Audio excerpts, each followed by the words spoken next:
here, outside here, don't make mistake, okay? Because you know why? Because these white lines show up, okay? Doesn't matter when we do the wash, it will show up. What type of mistake? Don't make a line too thick. That's it, okay?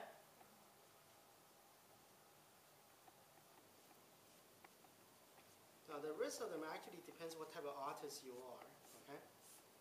Some artists actually, try to get a little bit more shadow in there. There's not a lot of room, so you don't have to make this into a perfect shadow. And even the ink, you should have a bit of variation in color-wise. Okay.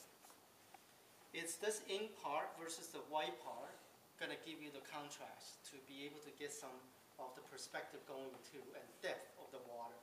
Okay. Okay. Now we're going to wash the background while this is waiting to be dry. Okay.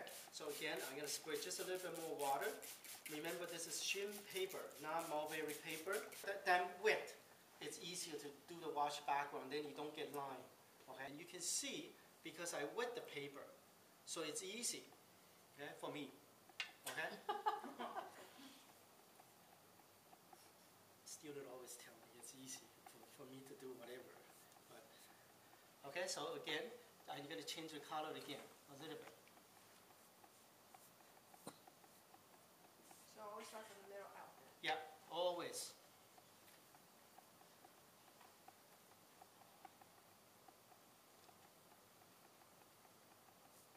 Is that anytime you're doing washes? Or?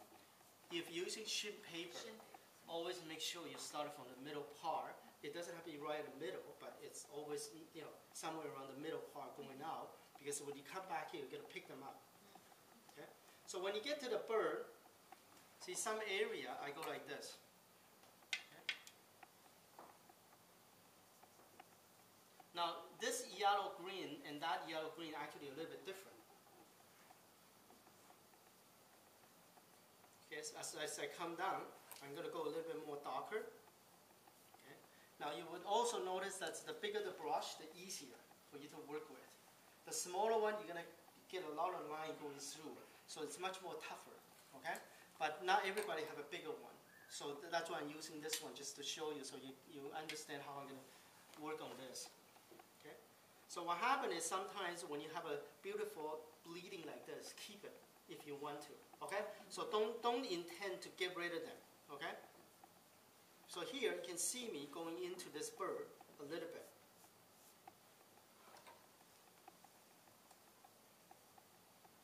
Now you don't want to go from light to dark very, very fast. So what happens? You see me going there very, carefully. Okay, in some area. Experience in doing the bamboo, okay?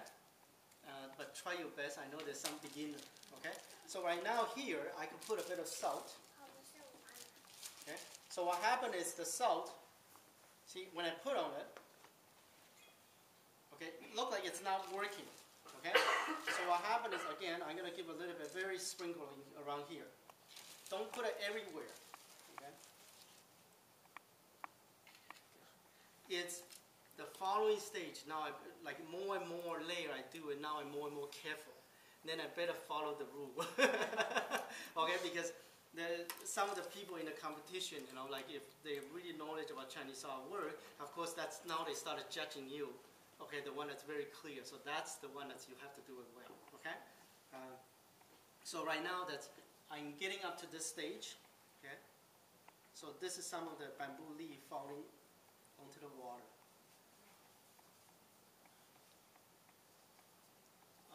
Okay, and so sometimes that's even these white feather going through here. What I do is I go through it and didn't care, and then come back now.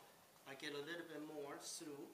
Then this is the time I will cover up and then push some of the feather to the back a little bit more. Okay. Now for the eyeball, if you want it, you can go back. If you lost the white, you can touch up a little bit. Now sometimes, again, if the eyeball is a little bit bigger, I go back and I actually follow the watercolor side and make the eye a little bit more glare. Okay? But this is a very small eye, so I'm not going to do it. Alright? Okay, that's it. You got to go back.